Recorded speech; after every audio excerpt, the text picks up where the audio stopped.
Di Jawa Timur ini apa ini kira-kira yang paling ketren penyalahgunaan narkotika ini? Sabu tertinggi. Sabu tertinggi. Jadi urutannya kalau kita urutkan sabu, setelah itu ganja, kemudian ekstasi. Kalau narkotika ya, Ya. di situ. Kemudian yang terakhir kita ganja gorila sintetis itu, tapi kecil kemungkinan.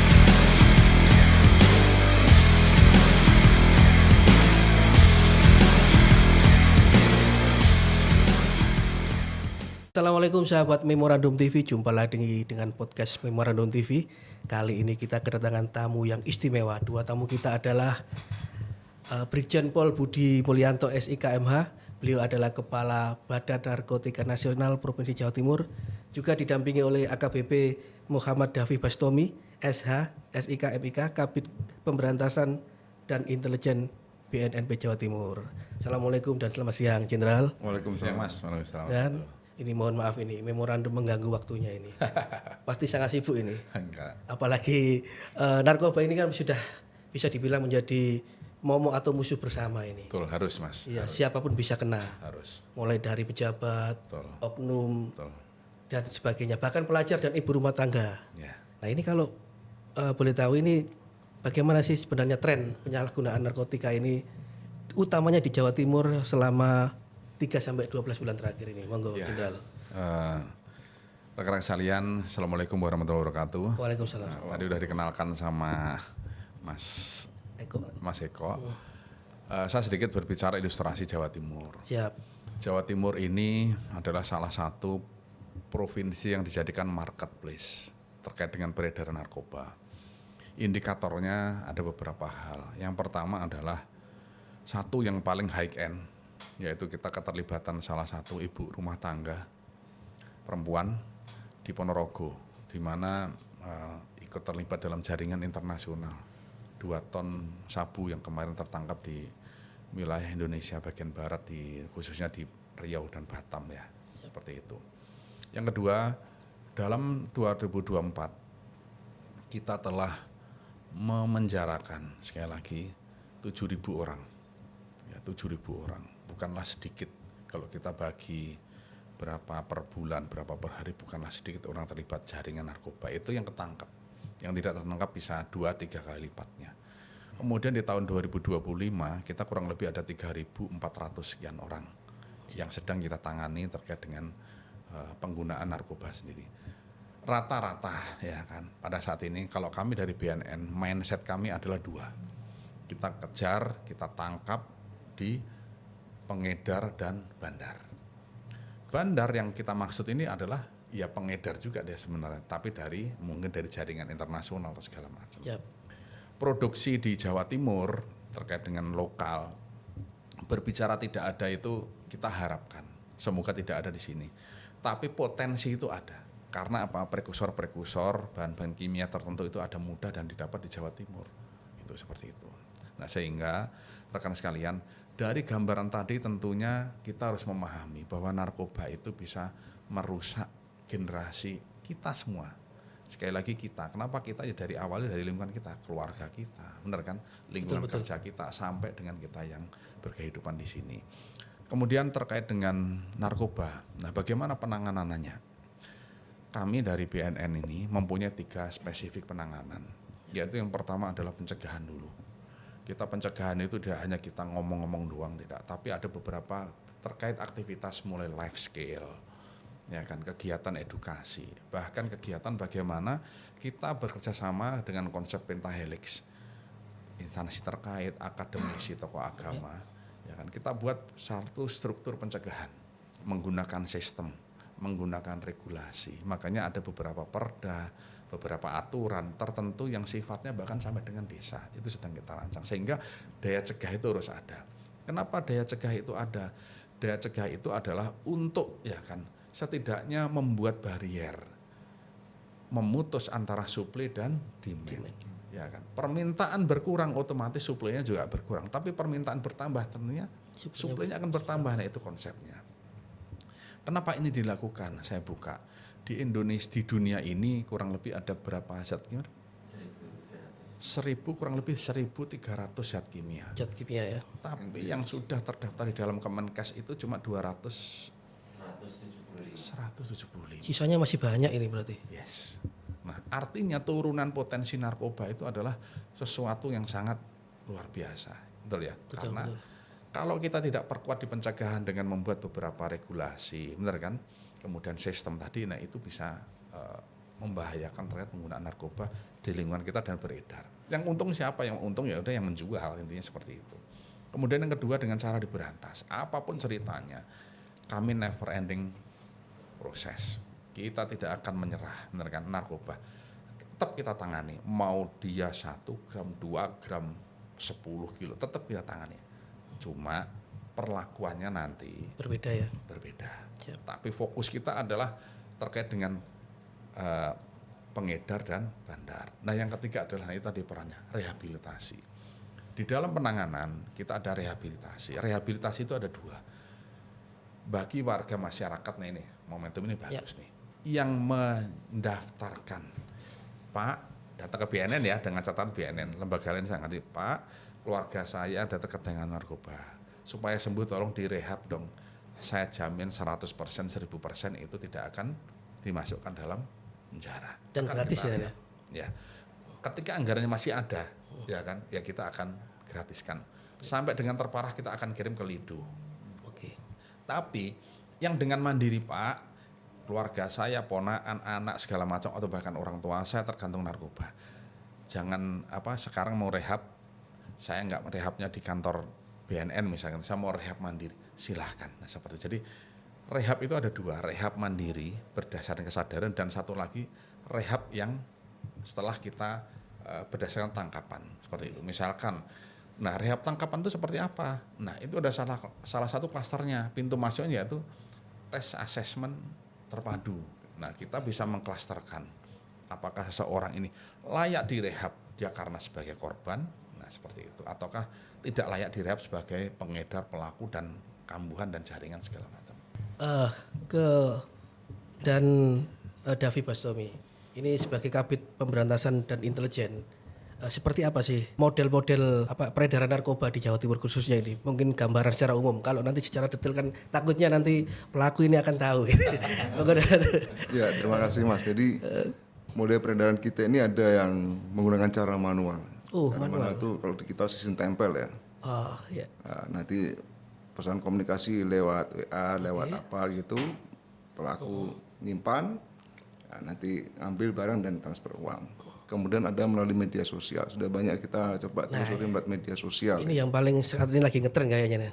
Iya. Komunikasinya kebanyakan lewat Instagram, ada lewat TikTok, ada lewat WhatsApp, ada media sosial lainnya. Bahkan kemarin diindikasi ada lewat permainan games itu. Permainan game bisa dapat pembeli narkotika ini. Ya, itu komunikasi lewat game game online yang gitu. Jadi dia komunikasi ternyata untuk transaksi narkotika. Ada pembayarannya, ada kadang yang manual, ada yang lewat transfer, ada lewat e-commerce, ada yang e-wallet. Di Jawa Timur ini apa ini kira-kira yang paling ketren penyalahgunaan narkotika ini? Sabu tertinggi. Sabu tertinggi. Jadi urutannya kalau kita urutkan sabu, setelah itu ganja, kemudian ekstasi. Kalau narkotika ya. Di situ. Kemudian yang terakhir kita ganja gorila sintetis itu. Tapi kecil kemungkinannya. Gorila sintetis ya. Nah ini kembali lagi ke Jenderal. Tadi sempat ngomong kan zat kimia itu jumlahnya 1000. Tapi yang baru terverifikasi 100 sekian. Nah ini kan menjadi salah satu masalah yang harus segera dipecahkan ini. Karena banyak istilahnya narkoba atau narkotika baru. Nah seperti apa BNNB Jawa Timur menghadapi masalah ini? Mas, ketika kita berbicara law enforcement, berarti penegakan hukum itu harus aturannya jelas dulu. Kita memenjarakan orang itu adalah salah perbuatannya terbukti, satu. Kemudian yang kedua, barang buktinya itu ada. Yang ketiga adalah aturannya itu ada. Nah itulah domainnya. Sehingga menghadapi turunan-turunan zat kimia yang ribuan tadi. Salah satunya adalah kita memagari dengan satu membuat sistem. Yang kedua membuat regulasi. Sistem, contohnya misalkan kita berkoordinasi dengan Bea Cukai, ya kan, dengan Kemenkes, dengan toko-toko kimia mungkin, ya kan, terkait dengan bagaimana membatasi ataupun membuat database terkait dengan peredaran bahan-bahan prekursor tadi. Yang kedua membuat regulasi tentunya. mungkin bagi perusahaan tertentu, ya kan, misalkan di Gresik itu ada perusahaan smelter ya, nah misalkan seperti itu kan, nah kita akan membuat koordinasi, tolong dibuat regulasi A, B, C, dan D ya.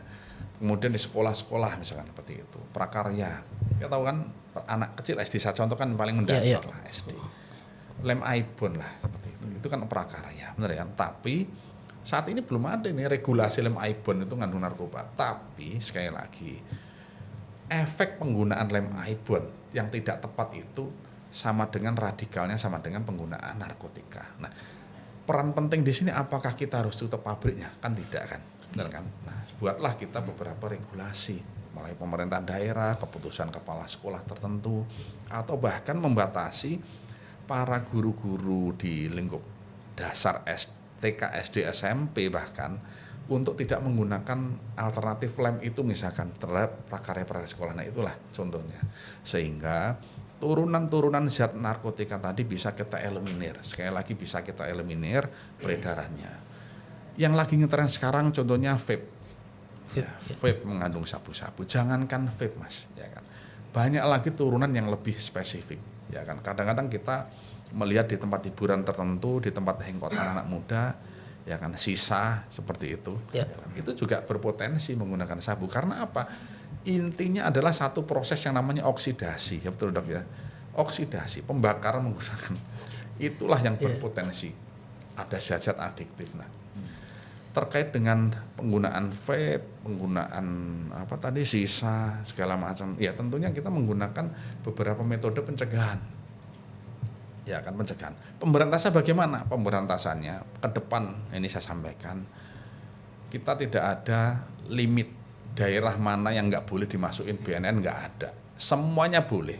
Kita nggak peduli Mas. Nggak peduli kalau di Jawa Timur. Nggak peduli. Masuk instansi manapun nggak peduli. Karena apa? Satu hal, kita ini aparatur pemerintah yang wajib melindungi warga negara dan cita-cita Indonesia ke depan, khususnya Indonesia Emas. Presiden Prabowo menyatakan dalam Astacita, baru kali ini di bidang narkoba mempunyai satu kewenangan, satu potensi bahaya besar dilihat oleh Presiden. Nah, itulah makanya kita akan dimanapun. Nanti misalkan Mas tanya di tempat-tempat hiburan itu hanya salah satu, ya, salah satu tempat yang dijadikan ya narkoba. Banyak tempat-tempat yang lain. Nah, kita akan mengarah ke sana. Bukan kok fokus tempat hiburan, tidak. Semuanya akan seperti itu. Karena ketika kita turun itu sudah berdasarkan dukungan analisa intelijen yang terukur. Ya kan, baik antar intelijen yang kita cari menggunakan metode konvensional maupun konsep digital. Nah, contohnya seperti tadi, konsep digital. Tadi Pak Davi menjelaskan peredaran narkoba. Kita tidak hanya skeptis kita, cara pandang kita, yaitu hanya di WA, telepon, SMS, enggak. Sekarang kita sudah melihat dan sudah ada data di Pak Davi ini, ya kan, transaksi narkoba yang menggunakan game PUBG dan sejenisnya. Ya. Karena apa itu borderless, nggak ada jarak, nggak ada keterbatasan ruang, jarak dan waktu. Apa learning point-nya? Learning point-nya kita ya karyawan kita, anak-anak kita yang main game ya tidak ada salahnya kita intip nih, komunikasinya apa nih, percakapan tertulisnya apa, benar kan? Nah, karena sarana-sarana dimanfaatkan oleh bandar narkoba. Bandar narkoba adalah menjadi sasaran kunci kita. Kenapa? Dia mempunyai resource, sumber daya finansial yang kuat.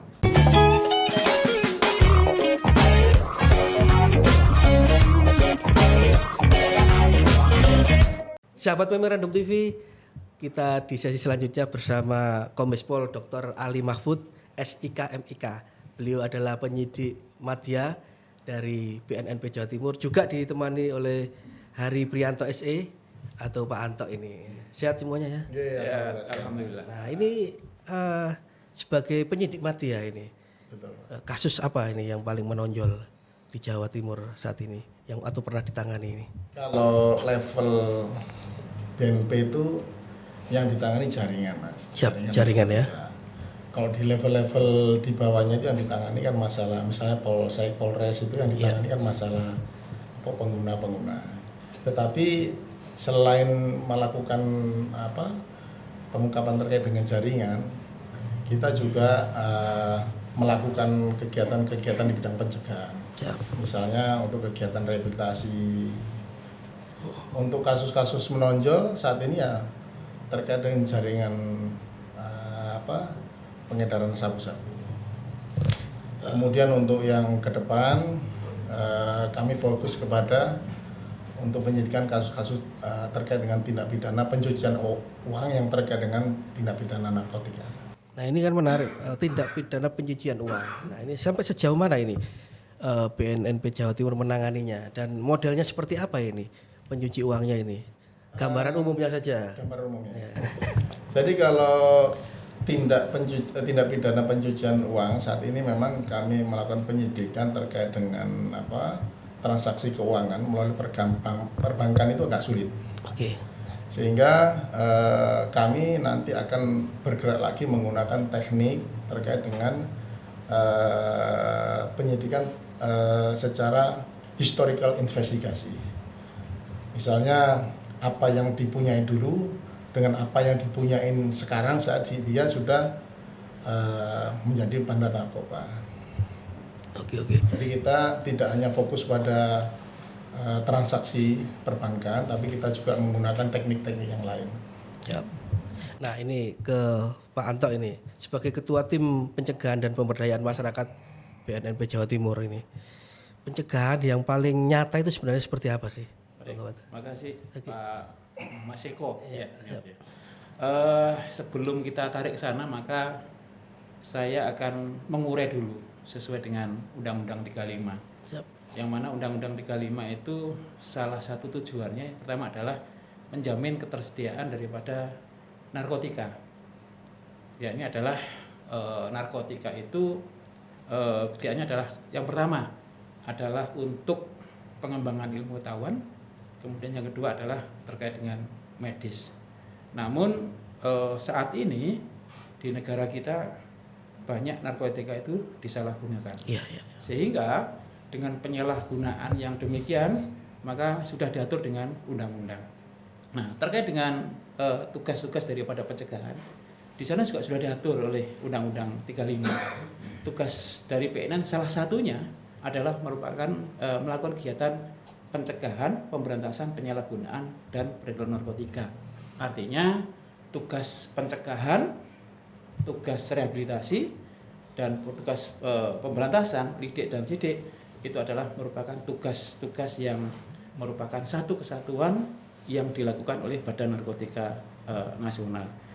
Terkait dengan pencegahan yang dilakukan oleh Badan Narkotika Nasional sesuai dengan undang-undang juga, itu juga sudah jelas di pasal 62 bunyinya adalah dalam rangka mencegah generasi muda di lingkungan sekolah, maka sekolah memiliki kewajiban adalah memasukkan kurikulum terpadu dalam proses belajarannya. Di sana sudah jelas.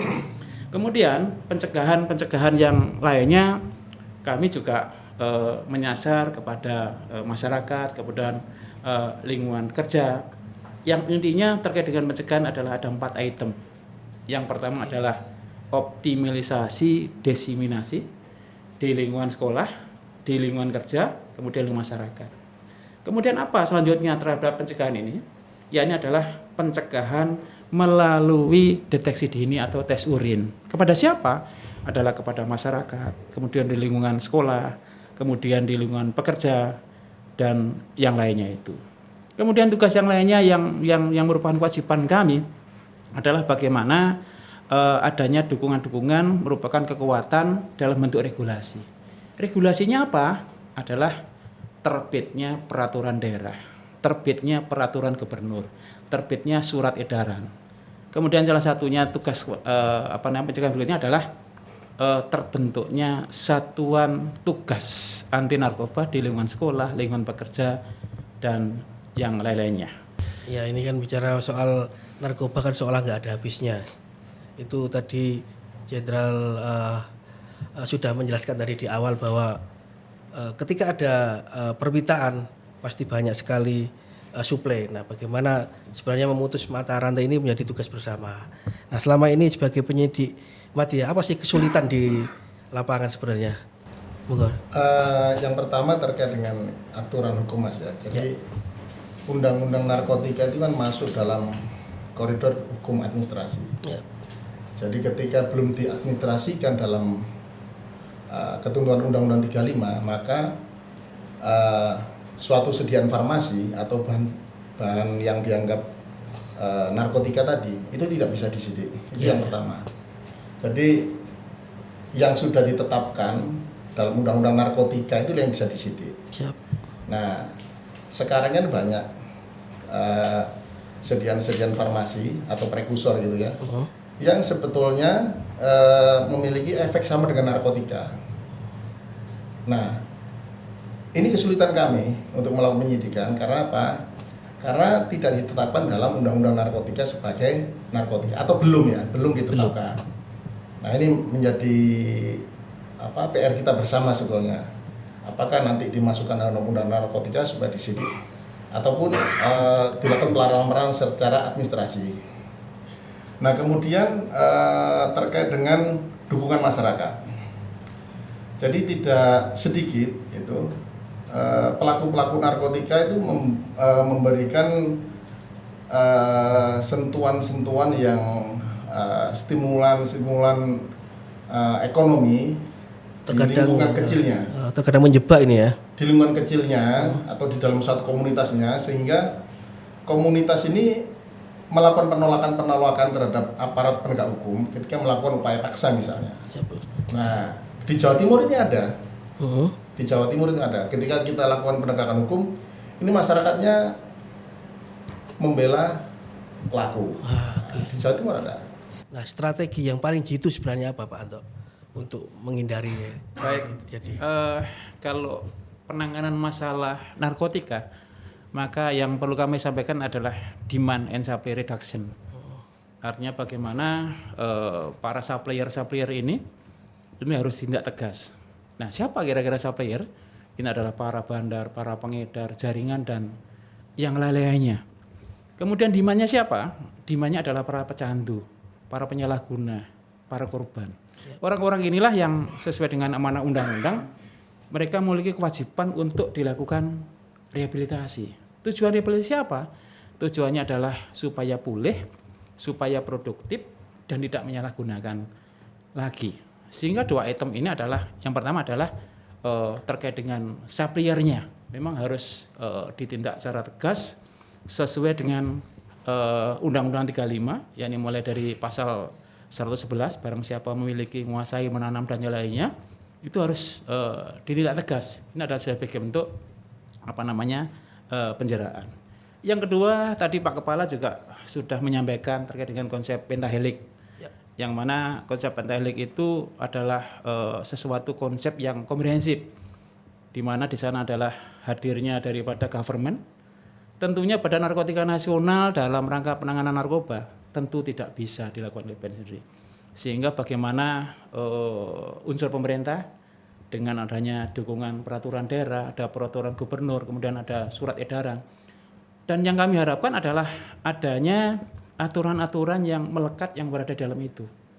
Karena sesuai dengan Impres 02 itu adalah memiliki kewajiban mulai kementerian, lembaga, pemerintah provinsi, kabupaten juga memiliki tugas atau memiliki kewajiban dalam rangka untuk melakukan pencegahan. Ya tadi, optimalisasi, diseminasi. Berarti harus ada pencegahan atau pesan-pesan himbauan terkait bahaya narkotika.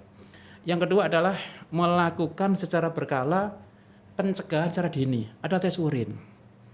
Dan tugas-tugas dan kewajiban ini juga belum optimal dilakukan sebagaimana unsur atau peran daripada pemerintah. Yang kedua adalah unsur dari media.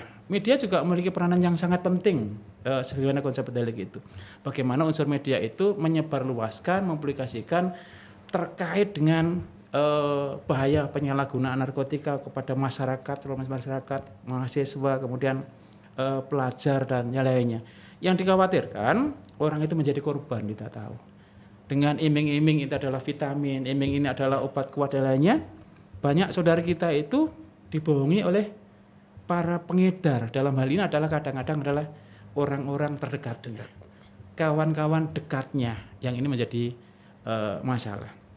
Terus yang kedua adalah bagaimana unsur masyarakat sendiri.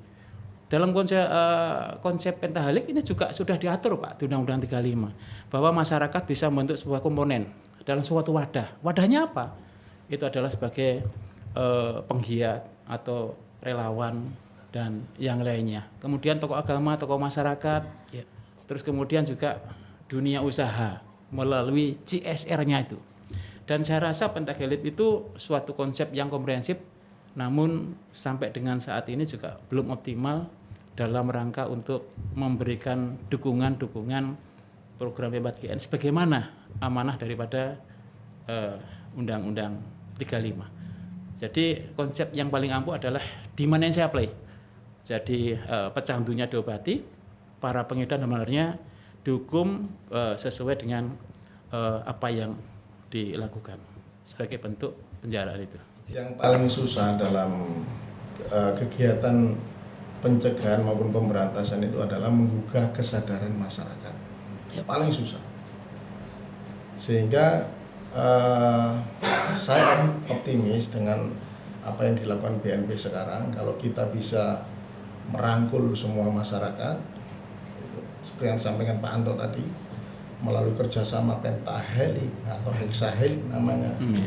Jadi tujuannya adalah menempatkan suatu individu di dalam suatu jaringan relasi. Itu kalau bisa saya sebut sebagai relasi kuasa. Sehingga mau nggak mau orang kalau di dalam suatu relasi itu dia akan berbuat apa yang sebagaimana mestinya yang komunitas itu jalankan. Sehingga kalau kita bisa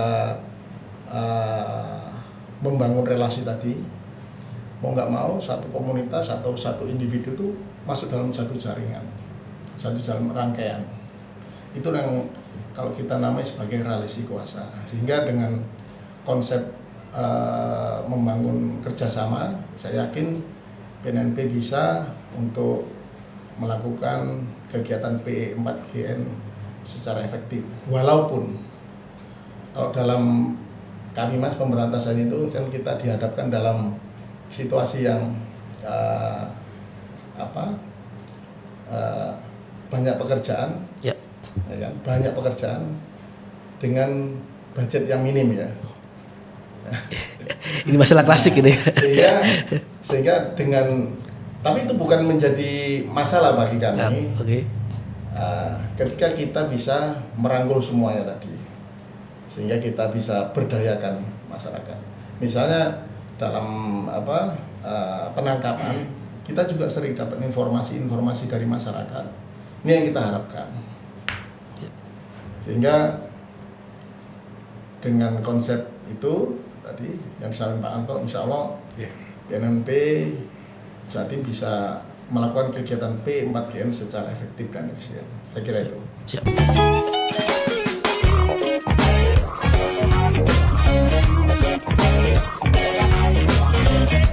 Nah, Jenderal tadi sudah menjelaskan panjang lebar terkait bahwa narkoba ini bisa masuk dari mana saja, termasuk memang pencegahan yang terbaik adalah keluarga. Nah, selama ini pelajar banyak main game dan sebagainya.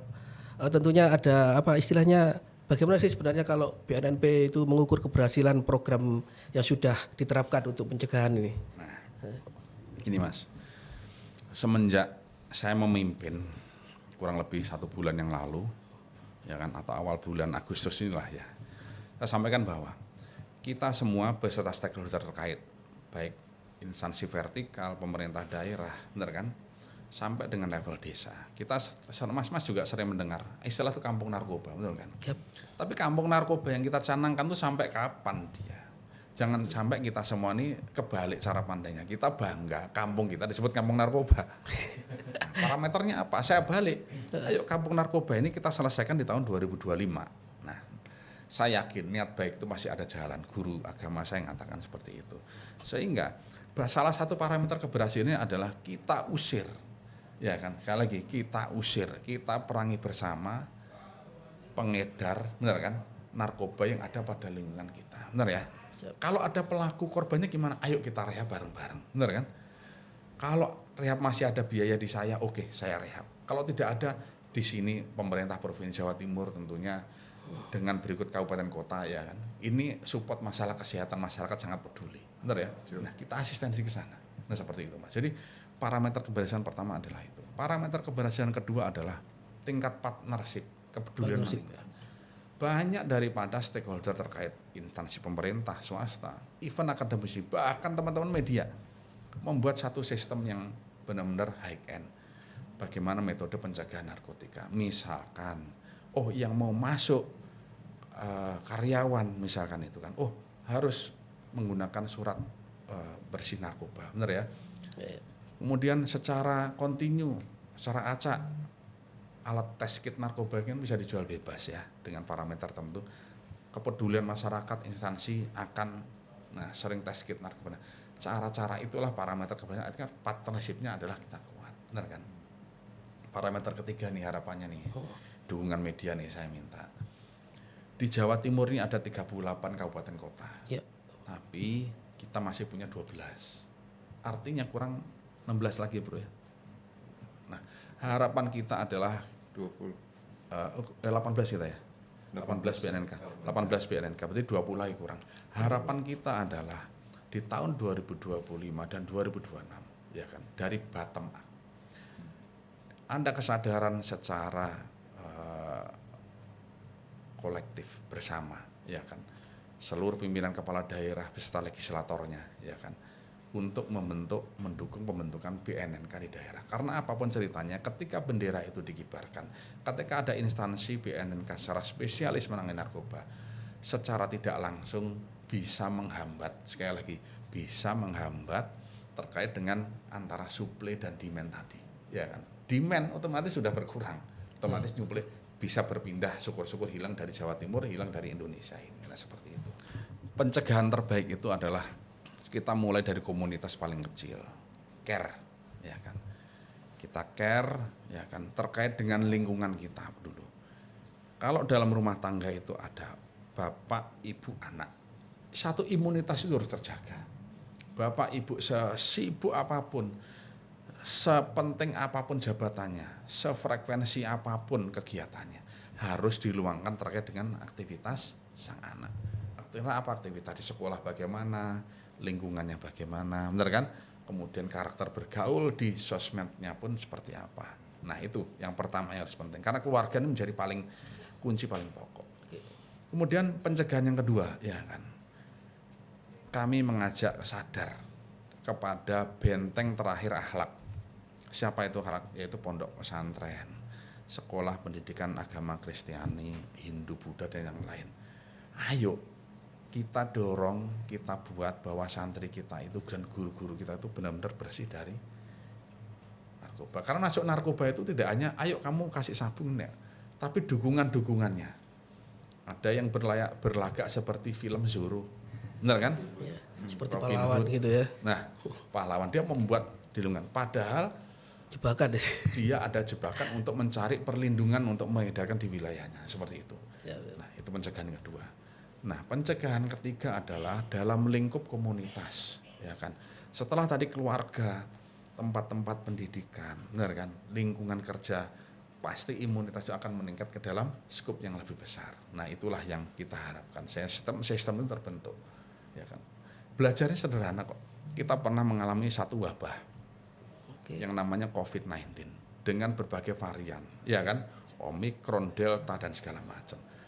Kalau memang Indonesia darurat narkoba dan bahannya lebih dari mereka, ternyata kita mempunyai serupa tapi tidak sama penanganannya kan? Harusnya bisa ya ini ya. Ya betul kan? Kita melaksanakan mapping, benar kan? Kemudian di klaster itu bisa kita analogkan dengan direhabilitasi kan, tempat-tempat rehab tertentu, orang di karantina, betul kan? Kemudian di filter, nah sistem regulasi. Nah artinya kita mempunyai pengalaman, tergantung sekarang ini kemauan atau enggak.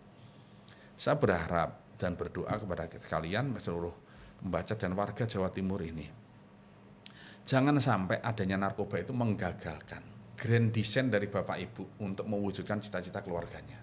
Ya kan? Karena apa? Narkoba itu tidak ada diskon. Tidak seperti maaf kata departemen store Matahari ada diskon, Ramayana, Indomaret, tidak ada. Marketnya itu adalah semakin hari semakin luas, mahal. Seperti itu. Kalau semakin mahal, keluarga maafkah terlibat, ya resikonya kira-kira kan harus merestrukturisasi daripada rencana tujuan, ya kan, cita-cita tadi kan, betul kan, kira-kira seperti itu. Ini contohnya, sehingga pencegahan dari awal sekali lagi dari keluarga, benteng moral, ya kan, keluarga itu adalah benteng perilaku, benar kan, benteng moral itu adalah iman, benar kan, nah itulah menjadi konsep-konsep yang paling utama untuk pencegahan peredaran narkoba. Tangkap harus seperti itu. Terima kasih sebelumnya kepada Bapak Brigjen Pol Budi Mulyanto SIK, MH, Kepala BNNP Jawa Timur. Mudah-mudahan apa yang kita ikhtiarkan bersama, Amin. dan menjadikan Indonesia bebas dari narkotika. Indonesia bersih dari narkotika. Kalau bebas analognya boleh. Boleh ya.